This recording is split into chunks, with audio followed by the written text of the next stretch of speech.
Assalamualaikum warahmatullahi wabarakatuh. Perkenalkan, nama saya Rizky Fani. Saya ketua dari kelompok 2. Baik, saya akan membahas tentang bab 2, perang melawan kolonialisme dan imperialisme. 1. Aceh versus Portugis dan VOC. Setelah Malaka jatuh ke tangan Portugis, justru membawa hikmah bagi Aceh. Banyak para pedagang Islam yang mengalihkan kegiatan perdagangan dari Malaka ke Aceh. Dengan demikian, perdagangan di Aceh semakin ramai. Hal ini telah mendorong Aceh berkembang menjadi bandar dan pusat perdagangan. Kerajaan Aceh muncul sebagai kekuatan baru yang berhasil menguasai daerah perdagangan seperti di pantai timur, Sumatera, sebelah utara, dan bahkan Aceh kemudian mampu mengendalikan pusat-pusat perdagangan di pantai barat Sumatera seperti di Barus, Tiku, dan Pariaman. 2. Maluku angkat senjata. Portugis berhasil memasuki Kepulauan Maluku. Mereka memusnahkan aktivitas di Ternate. Tidak lama berselang, orang-orang Spanyol juga memasuki Kepulauan Maluku dengan membawa Tidore. Terjadilah persaingan antara kedua belah pihak. Persaingan itu semakin lama semakin menjadi-jadi. Berhasil menjalin persekutuan dengan Ternate dan Spanyol, persahabatan dengan Tidore, semua ini tidak terlepas dari ambisi bangsa-bangsa barat. 3. Sultan Agung versus. Sultan Agung adalah raja yang paling terkenal dari kerajaan Mataram. Pada masa pemerintahan Sultan Agung, Mataram mencapai zaman kemerdekaan. Cita-cita Sultan Agung antara lain: 1. Mempersatukan seluruh tanah Jawa. 2. Mengusir kekuasaan asing dari bumi Nusantara, yaitu dengan pada tahun 1500, Pangeran Surya Malik tahta di Kesultanan Banten adalah cucu Sultan Abdul. 4.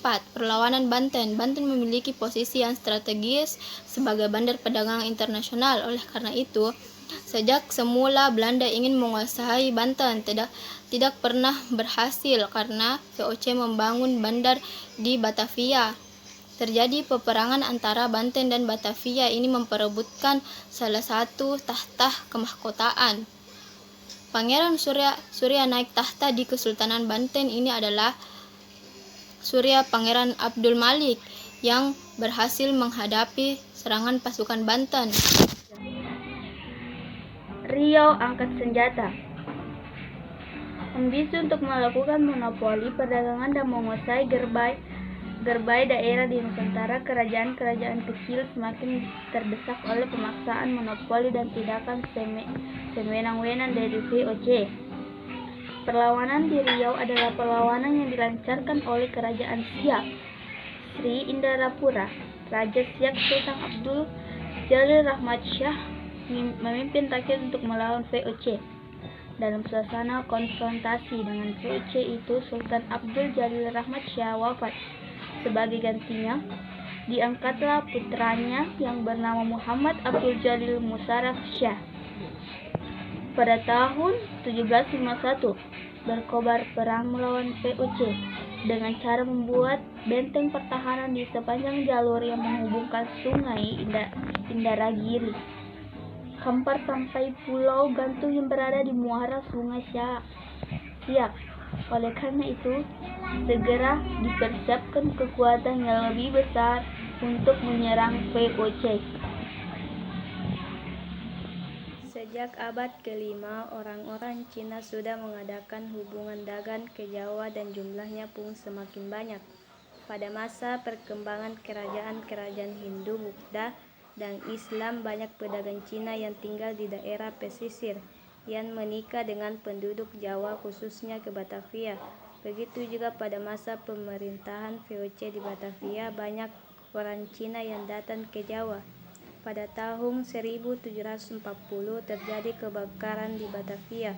VOC menafsirkan peristiwa ini sebagai gerakan-gerakan orang-orang Cina yang akan melakukan pemberontakan. 8. Perlawanan Pangeran Mangkabumi dan Mas Said. Pada uraian terdahulu sudah disinggung bahwa beberapa raja Mataram pasca Sultan Agung merupakan raja-raja yang lemah, bahkan bersahabat dengan kaum penjajah. Membahas peran Belanda. Peran Diponegoro adalah peran terbesar yang dialami Belanda perlawanan yang dipimpin Pangeran Diponegoro yang didukung pihak istana, kaum ulama dan rakyat Yogyakarta. Perang ini terjadi karena Belanda memasang patok-patok jalan yang melalui makam leluhur Pangeran Diponegoro. Perang ini terjadi tahun 1825 1830. Rakyat Bali. Perang Bali merupakan ekspedisi militer pertama yang dilancarkan Koninklijke Nederland-Indisch Leger ke Kerajaan Buleleng. Latar belakangnya adalah terjadinya perlawanan sebab khusus Belanda menolak hak Raja Buleleng, yaitu hak tawan karang yang menyatakan kapal asing yang terdampar di pantai kerajaan tersebut akan dirampas kapal beserta isinya. Sebab umum Belanda hendak memaksakan kehendaknya untuk menghapuskan hak-hak kekuasaan kerajaan-kerajaan di Bali atas daerahnya. Raja-raja Bali dipaksa mengakui kedaulatan pemerintah Hindia Belanda dan mengizinkan pengibaran bendera Belanda di wilayah kerajaannya. Kedua, Perang Banjar. Perang Banjar merupakan perang untuk melawan kolonial Belanda yang dimulai pada tahun 1859 hingga 1906. Perang ini termasuk dalam masa penjajahan Belanda di Indonesia. Wilayah perang ini meliputi Kalimantan Selatan dan Tengah. Sebab terjadinya Perang